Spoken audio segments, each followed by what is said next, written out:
the Auburn Undercover Scoop. I'm your host, Phillip Dukes, aka Dukes the Scoop. Check me out on Twitter and Instagram at Dukes the Scoop. And please go to AuburnUndercover.com and follow and subscribe. Get your membership. I think it's a great time to get one. Today I'm here. My co-host and guest will be Nathan King, one of the most plugged-in guys on the Auburn beat. You've seen him multiple times on the Paul Feinbaum show. He literally goes in there and takes the show over. So, Nate, what's going on? I'm good, Dukes. How you been? Man, I'm good, man. Staying out of the way, staying out of trouble. All right. So, Nathan, right now, Auburn, we have coaches back on the road. Are there any visits or have there been any schools that coaches have visited that have kind of piqued your interest that say, maybe I wasn't expecting them to go there, or something that you didn't see on your radar that you saw coaches making a place that you saw coaches making a visit? I'm going to be honest, that part of things is a little bit off the radar for me right now. That'd be a much better question for Christian. I do have to shift back into recruiting mode though for next weekend because, like it's basically going to be Big Cat Part 2 for this staff because of the way the calendar has shifted to where July is going to be more dead throughout college football, and so I like it. I don't know how you feel about it. I like pushing things up a little bit because Hugh Freeze has talked about it many times. The calendar is so wonky, and you get closer to the season. I don't think the coaches want to be worrying about that with 3 weeks to go until fall camp. You want to be getting your ducks in a row. You want to be working with your coaching staff and getting ready to do the thing that you get paid for, and that's to win football games. And so it'd be nice for them to try to knock out some of their heavy lifting in recruiting earlier in the summer as opposed to so close to the season. So with Big Cat, I think we split it into two, so to speak. What was the first one like? Did you get any type of feedback from how the first one went, or does it seem like it was something that went over well? What was the general consensus about the first Big Cat weekend from your perspective?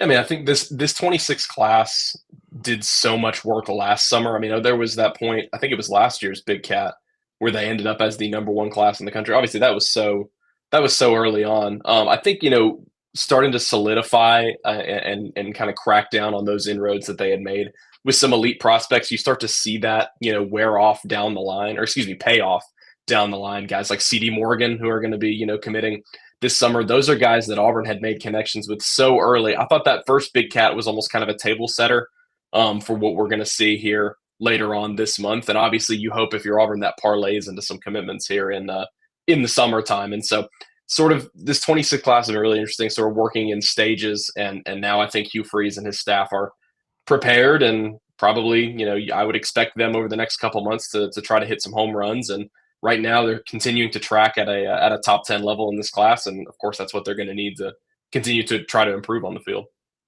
How many wins do you think Auburn would need in order to kind of maybe attain a top 5 class? Like, you seen, like, it felt like last year if Auburn would have got 8 to 9 wins, then you could have saw them with the maybe top 5 class for sure. There was at one point in time where Auburn was, in the running for a top 3 class.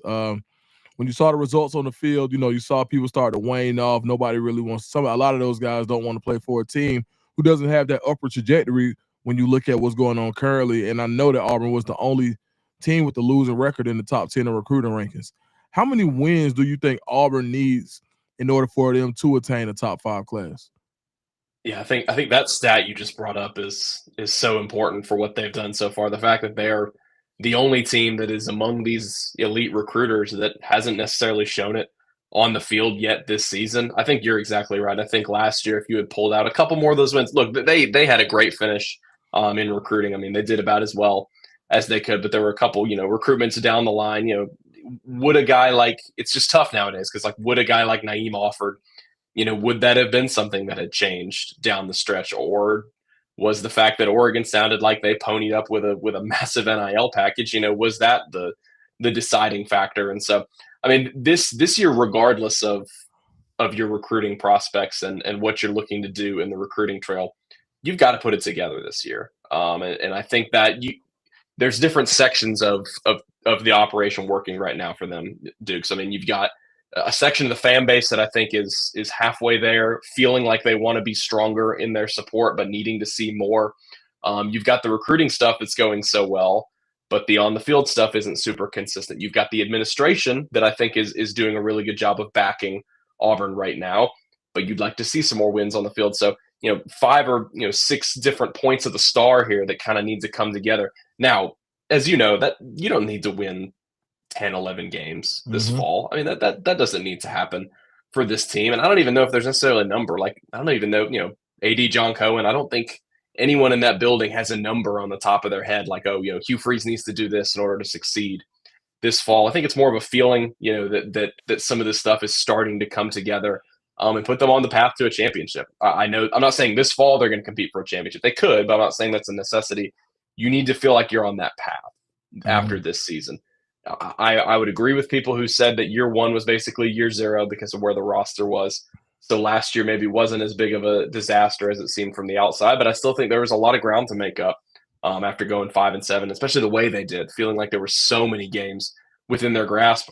Regardless of the record this fall, I think you've got to exit this season feeling like that's not the case anymore. There weren't winnable games that you just, whether it was coaching, whether it was late game execution, that were just right out of your grasp. You need to be on the opposite end of those things this coming season. And I truly don't, I don't think they're very far away from that. And I think, 8 or 9 wins could definitely be attainable if this team puts it together.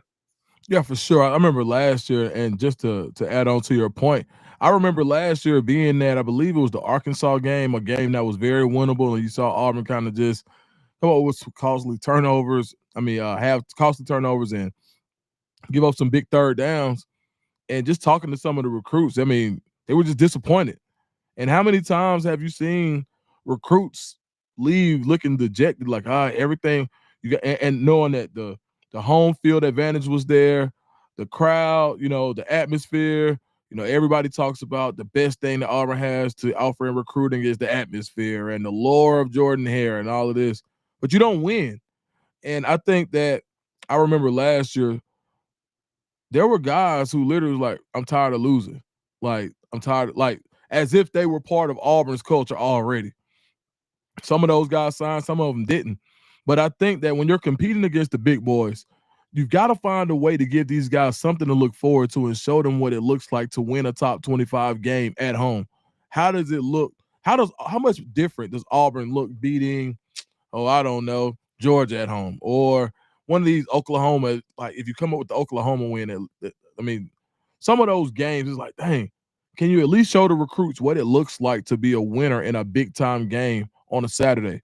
And I think that's kind of what was lacking last year. It really cost Auburn in some of those key battles. When you look at a Naeem Offord, Auburn had, from what I understand, Auburn had just as much of a attractive package as Oregon did when it came to NIL, but it came down to the brother, a plan for the brother eventually, Mekhi Hughes, who eventually transferred, but winning football. And I think that had that was a huge part of it. So now Auburn, one of Auburn's, I guess I would say the Achilles heel in the past was Under Armour. You would hear kids repeatedly say, and people who didn't understand and didn't talk to recruits as much as we did, we would hear those conversations like, man, I wish they just had Nike, or man, I wish I can get a tech suit. Well, now Auburn is going to Nike. What's the scenery like, or is there any buzz about not just recruits, but about players currently on the team or coaches? Is there any buzz in Auburn about Auburn going to Nike? It's a really interesting kind of, situation for them right now. It's kind of rocky because you can technically burn some important bridges if you act too excited about Nike. I guess I'll say that. We found that out last year when they switched over. And I asked Hugh Freeze about it. I asked John Cohen about it, and they were very, headstrong about being appreciative of Under Armour. And I think that's obviously that's very purposeful on their part, because you can't necessarily give too much love to somebody until they actually start putting the money in your pocket. Like Under Armour is obviously still at that point now. Now on July 1st, that will change for Auburn. I mean, like you said, it's nothing necessarily where it's out in the public, but you talk to people behind the scenes, you talk to players, off the record, and look, I've got no skin in the game either way, but obviously Nike it felt like the necessary next step for this program. It felt like one, obviously, from a monetary perspective, financially, it was going to be great for the athletic department. And I think that side of things, when you look at what it's coinciding with, I think is what is exciting. You mentioned the buzz about it. It's coinciding with this new revenue sharing model. And not only that, this uncertainty that we've got about the future of college football. I mean, we've got presidential this and that trying to figure stuff out. And when you look at this summer, with the revenue sharing coming in, it becoming more on the athletic department. Now, as you know, NIL is still going to be running rampant, but it will be more streamlined. I think it's the perfect time for Auburn to get a little bit of boost in terms of their paycheck. Because I mean, we don't have the exact numbers on that Nike deal yet, but it is going to be a really good one for Auburn. And like we were talking about before, is that another angle of things starting to come together for Auburn football this fall? I think it's a very minor one because it's just what your jerseys look like, but it's, you can't necessarily write it off either, even if it's a small thing. You're talking about securing recruits. You're talking about trying to get everybody engaged and all on the right page. I mean, how many times have you heard fans talk about their disdain for Under Armour? I certainly have. I think people are kind of tired of it. And so I think that's another element that you can kind of bring to the table for this program this fall. And look, if they have a good season, whatever anyone's definition of good is, if they have a quality season this fall, it can be another sort of notch in that for them to move to Nike. And I think Auburn is going to be motivated to, not necessarily motivated, it's the right word, but they're going to want to get off on the right foot here and kind of show off those new kicks and those new digs and have them looking nice while they're actually out there winning football games, like you mentioned, against good competition. Absolutely. Is there any position group, getting back to recruiting, is there any position group that if you had one wish in order to solidify with the player in this class, what position group would you like for Auburn to get stronger at by recruiting well in the 26 class? I mean, it's tough just not to go with offensive line because of what we've seen from Auburn in the past and how different things feel now going into this season because they have a good offensive line. I mean, when was the last time you said, hey, Auburn's got a pretty good offensive line coming back, and on top of the fact that they added a couple high-level transfers at that position group? It was interesting. A couple cycles ago, really, really quiet for them on the offensive line. They brought in a bunch of veteran players from the portal, and then this past cycle, I mean, there's some guys right now that in that freshman group on campus that are really, really exciting, but that some of these guys are going to be moving on. I mean, shoot, I've even seen the reason I give that answer as well is like, I don't know if you saw after the draft, so much buzz looking ahead for a guy like Connor Liu. People talking about him as like a potential day one, early day two pick. He's only going to be a junior. And so, that need there's nothing necessarily that needs to exacerbate that. Like, you're always going to need better offensive linemen. I look at a guy like DeAndre Carter. Can he start to put things together for them this year and be a guy of the future? But there's a lot of veterans that are going to be on their way out. I mean, Xavier Chaplin, Big X, is probably going to be a draft pick. Dylan Wade, Jeremiah Wright, they're both out of eligibility. I believe Mason Murphy at right tackle is out of eligibility. Xavier Miller is out of eligibility. So this veteran group for them that I think is going to be pretty solid this fall will be moving on after this season. And so, yeah, that's what I'll put my finger on. I mean, you just feel like you're in a decent spot with young talent everywhere else. I mean, I'm trying to rack my brain here. Defensive line, you don't need. I mean, you always need it, but there's few positions on this team where you feel better about the young talent that you've got. You could say the same thing about linebacker, wide receivers, obviously set up really nice. And then, from a quarterback perspective, look, you're always going to get one every single class. But I mean, the future is super bright with a guy like Deuce Knight. We haven't seen him take a snap yet on campus, but you bring in that kind of 5-star talent and somebody that I think fits really well in Hugh Freeze's system. And so I think it's that support group is what you got to look at in this 2026 class, that you feel like you've got the quarterback of the future. You feel like you've set him up with some weapons at receiver, a guy like Alvin Henderson for the future at running back. That defense, I mean, it's just dudes all over the place that are 18, 19 years old. How can you supplement that? Let's look at the offensive line of scrimmage and have some guys out there to be able to protect him. Yeah, and speaking of protecting your quarterback of the future, I think a run game does that. And I think the second part of that run game is getting a running back. You mentioned Alvin Henderson. I think Auburn wants to. I think if I had to pick a group outside the offensive line, I'd probably, if I stayed on offense, I'd probably go running back. Either that or tight end, two of the quarterback's best friends. A guy like Caden Prothro, who Auburn has some early traction with. Everybody considers him to be a Georgia lean, but when you go and you look at that Georgia room, where do you play? I think recently in the SEC, they've kind of been um, coined tight end U. So now I'm like, okay, does that help Auburn? Because right now, you almost get you have an immediate need at tight end for a dynamic guy. So I think the tight end room is somewhere where you continue to pitch that to a guy like Prothro, who likes Auburn. I think his visits went well in the past, and I definitely, from what I'm hearing, they're going to continue to full court press Caden Prothro. But the running back position, getting a big guy, Alvin Henderson isn't the biggest guy in the world, and you want to have somebody. I mean, the best compliment I ever heard Jarquez Hunter given was another defensive coach at the SEC said, "Man, that guy comes with his own guard." Basically saying like, "Hey, you can't tackle him by himself. He's got a blocker just because of who he is."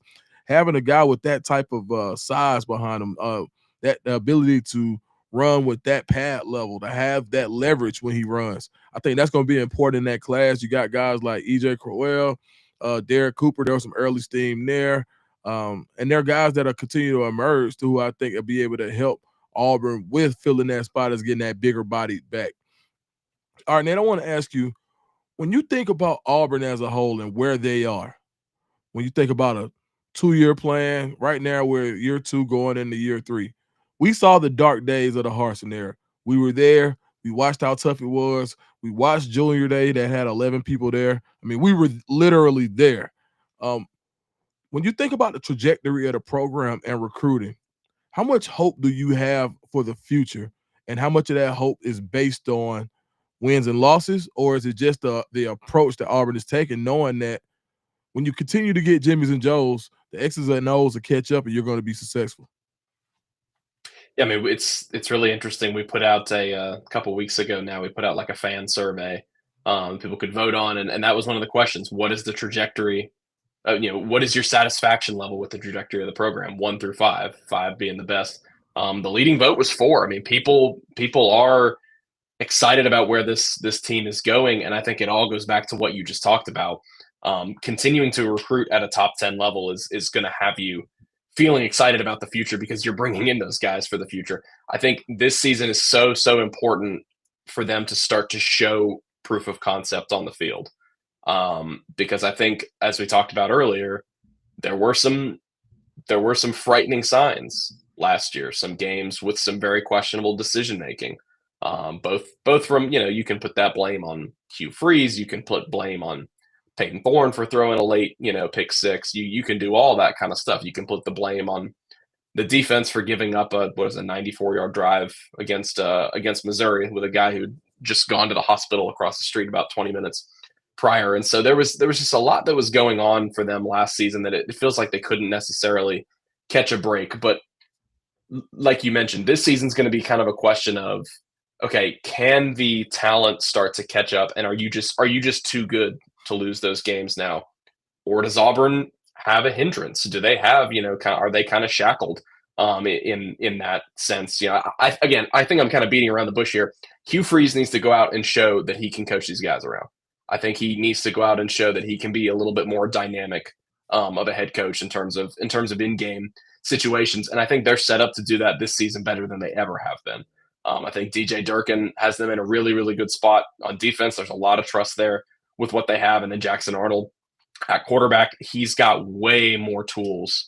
And look, you knew this was going to happen in the offseason, right? Like, no matter who they brought in at quarterback, what we were going to hear was, oof, this guy's throwing it a lot better than Peyton Thorne was. It's like, yeah, that's what you're going to hear in the offseason months. People are going to be excited about it. But you look at the combination of having 5-star arm talent, having SEC experience, and what people are talking about as well, I mean, 444 rushing yards for him last season, that element of things too. Maybe you're lacking a guy like a Jarquez Hunter having a quarterback who can run the ball. And so, I mean, I think generally, if you ask me about, where this program's headed, the trajectory right now, it is all based on that recruiting prowess. I mean, that's everything you hang your hat on right now. This is the last few months, I think, where you're able to squeeze the goodwill out of recruiting. I think you've done it. You did a good job. You've put yourself in a position where you can compete at an SEC level.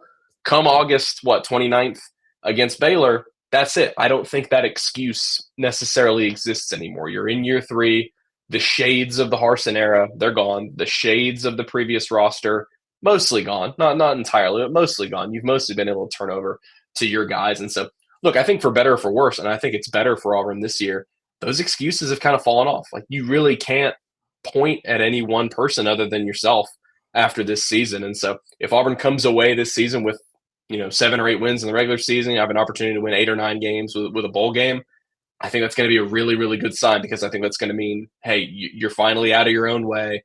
You have more talent now, and you're able to coach those guys around and able to coach past teams that you should have beaten in the past. And so, I think it's kind of a convoluted way for me to say that so much for me is riding on this season in terms of where I think this program is going, because I think this is kind of the show me season. Mhm. You don't necessarily have to go out there and win championship. You don't have to go out there and win 9 games. But for me personally, you have to show me that all this recruiting prowess over the last few years is finally going to pay off, and that you're headed the right way on the field, because we already know you're headed the right way off the field.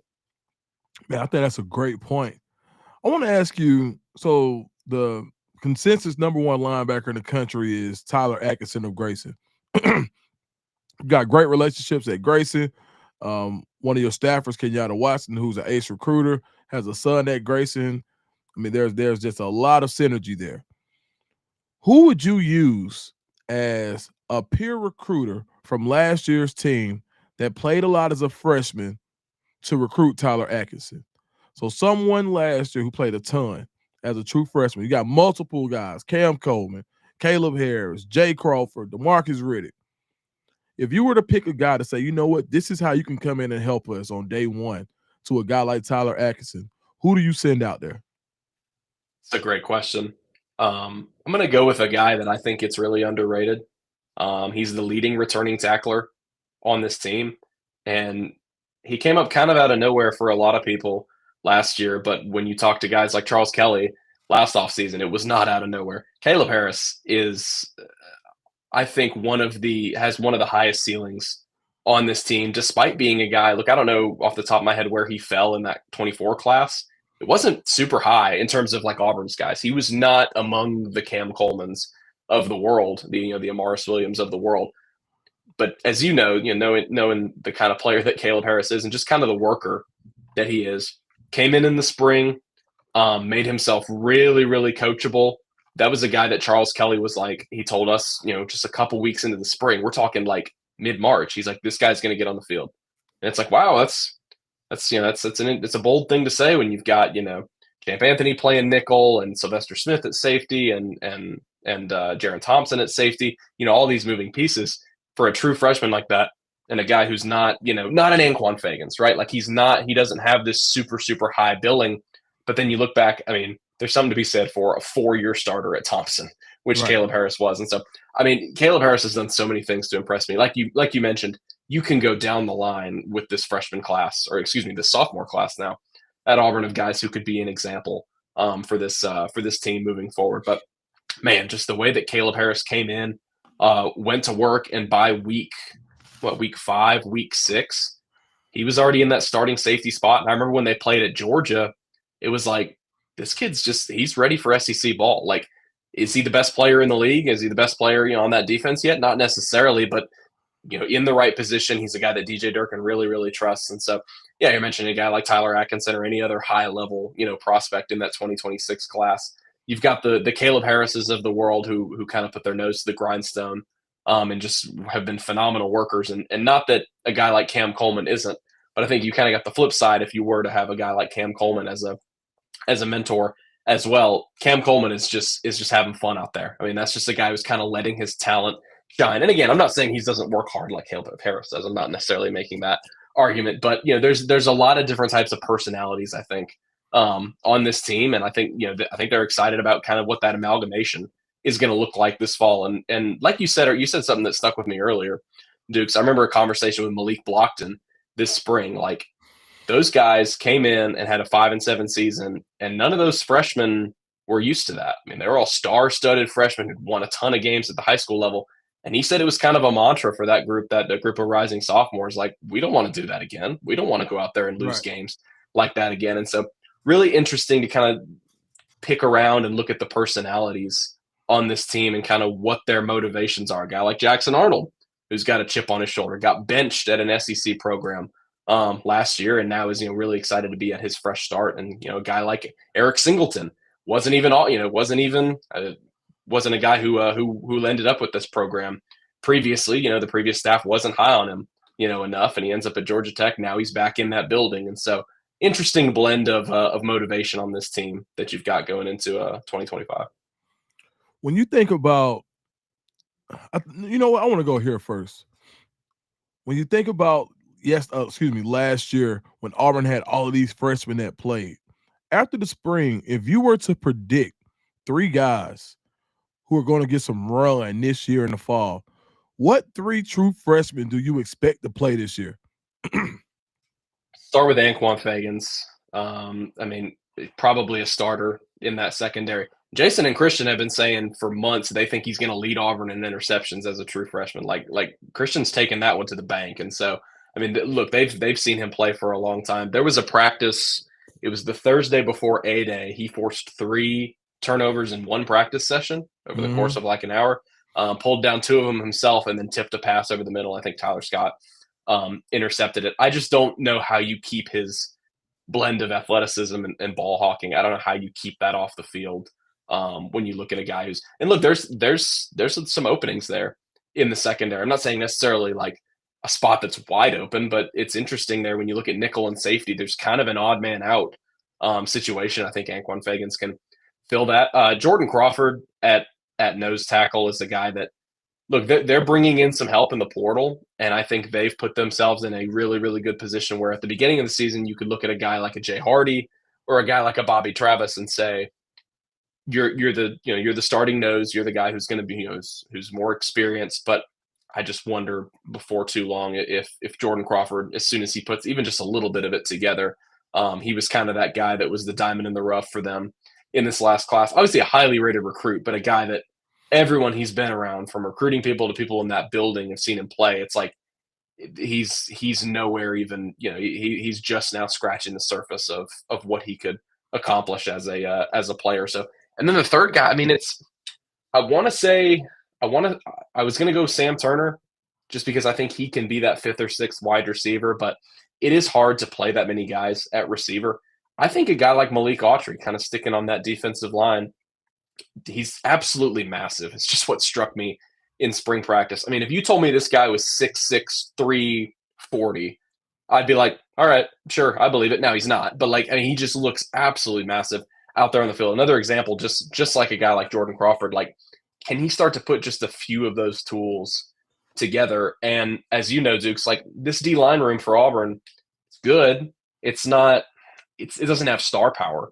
And they tried that in the portal, that there's just not, a high level defensive linemen are basically like quarterbacks. They're like a center in college basketball. When those guys hit the portal, there's only a few of them, and you better be ready to absolutely pay up.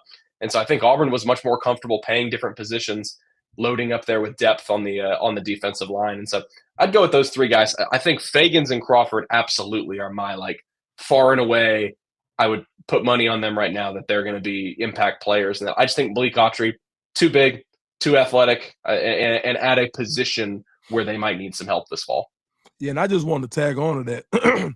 This defensive line haul for Auburn last year, including Jared Smith, reminds me of the Derek Brown, Marlon Davidson era, where you got some guys and you saw them play early, and you knew that in 2 or 3 years they would be who would carry that roster. And I think that's exactly what's happening. Man, Nathan, thank you so much. Where can everybody find you on social media? Yeah, for sure. Nathan King 247 on Twitter, which is what we call it, by the way. It's not X. That's stupid. AuburnUndercover.com, like Duke said at the outset. We've got all kinds of great stuff going on there. If you're into baseball and softball, it's postseason mode. And like I mentioned, recruiting right around the corner. You do not want to be left out in the cold without an Auburn Undercover subscription before we get to May and June. It's going to be crazy for this 26th class. Absolutely. And Christian Clemente has his first mock draft 1.0 coming tomorrow. Be there or be square. I am your host, Phillip Dukes. I will see you next time. Thank you so much. All right.